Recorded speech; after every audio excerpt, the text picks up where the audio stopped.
Peut-être que toi aussi, tu te réveilles le matin et la première chose que tu vas faire, ton premier réflexe, c'est d'attraper ton téléphone. Tu as peut-être des tas de choses à faire aujourd'hui, mais la première action, c'est d'aller checker tes notifications, d'aller regarder ce qui s'est passé pendant la nuit. Et donc tu vas scroller Twitter, Instagram, Facebook, et sans t'en rendre compte, tu vas perdre un temps fou. Et au moment où tu vas reprendre conscience, quand tu vas te réveiller une deuxième fois, c'est seulement à ce moment-là que tu vas te rendre compte du temps que tu auras perdu. Moi, j'étais le champion de ça, puisque je pouvais perdre littéralement une après-midi, voire une journée entière, simplement à enchaîner des vidéos YouTube. Et quand je reprenais conscience, c'est seulement à ce moment-là que je me rendais compte que j'avais perdu un temps monstre. J'avais beaucoup de choses à faire pendant la journée, mais finalement, je repoussais tout en me réfugiant un peu dans ces vidéos, en me réfugiant dans Twitter, à scroller. Et tout ce que j'avais à faire finalement, je le repoussais au lendemain, je le repoussais à un autre moment. Et du coup, à partir de ce moment-là, quand je me suis rendu compte que j'utilisais beaucoup trop mon téléphone, je me suis mis à faire des recherches là-dessus sur Internet. Parce que j'avais l'impression en fait que utiliser trop mon téléphone, ça me mettait un peu dans un mood inactif, on va dire. Un mood où j'avais plus envie de faire les choses. Ou comme je vous ai dit, je repoussais tout au lendemain. J'étais un peu dans un état végétatif, entre guillemets, où je voulais pas sortir de mon lit, où je restais dans mon confort et j'étais sur mon téléphone tout le temps, littéralement tout le temps.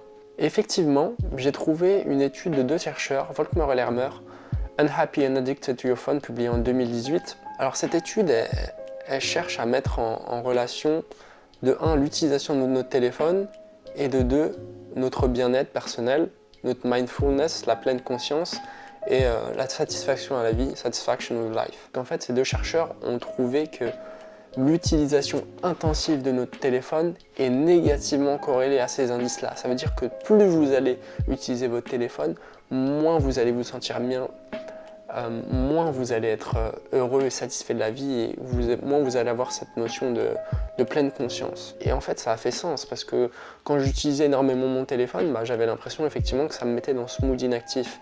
Et donc, finalement, la science avait prouvé ce que je ressentais. Et donc à partir de là, j'ai compris que j'avais un problème, il fallait que je trouve des solutions. Et j'ai trouvé quelques astuces qui ont permis de me détacher de mon téléphone. Et c'est ce dont on va parler tout de suite. N'emportez pas votre smartphone partout. Alors c'est quelque chose qui peut sembler simple, mais qui est très compliqué.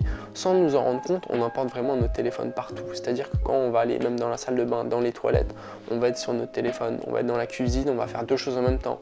On va faire à manger et à côté, on sera sur un réseau social en même temps. Et ça, c'est une très mauvaise habitude, parce qu'en fait, on se détache complètement du monde extérieur. Il y a un endroit en particulier où je vous recommande de ne plus emporter votre téléphone. Ça va être très difficile, mais c'est votre lit. En fait, le lit, c'est l'endroit où on est censé dormir. Et à l'inverse, quand on utilise notre téléphone, quand on envoie la lumière bleue que nos écrans renvoient dans nos yeux, ça envoie le signal inverse à notre cerveau.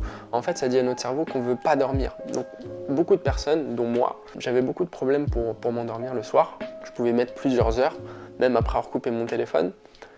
Et quand j'ai décidé d'arrêter d'emporter mon téléphone dans mon lit, de simplement poser mon téléphone à l'extérieur du lit, j'ai vu clairement la différence. Je prenais un livre, je lisais une vingtaine de pages et je m'endormais directement.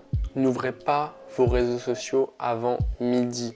Alors c'est une petite astuce qui est simple, mais qui peut être très efficace pour commencer à se détacher des réseaux, c'est de simplement ne pas les ouvrir avant une certaine heure.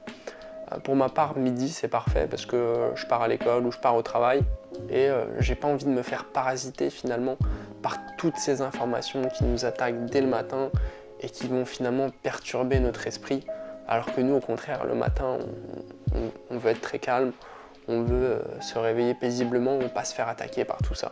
Traquer et limiter votre temps. Alors c'est très lié à l'astuce précédente, mais en fait on va chercher simplement à comprendre où on passe notre temps. Et sur iOS, sur Android, on peut trouver les applications sur lesquelles on passe le plus de temps. Vous pouvez regarder combien d'heures vous passez par jour sur telle appli. Pour ma part, c'était YouTube où je passais énormément de temps.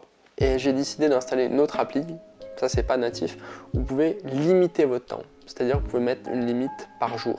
Moi, pour ma part, je recommande 1 heure par jour de réseaux sociaux au maximum. Et de mon expérience, j'ai trouvé que c'était amplement suffisant de passer 1 heure sur vos réseaux au total. Passez votre téléphone en noir et blanc.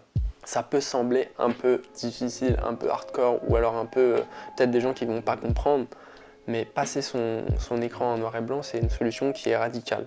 La couleur, elle a un impact sur l'intérêt que l'on porte aux choses. Ça veut dire qu'une chose grise, noire, n'est pas très attrayante pour nous. À l'inverse, une chose beaucoup de couleurs est directement attrayante, c'est logique, on le sait.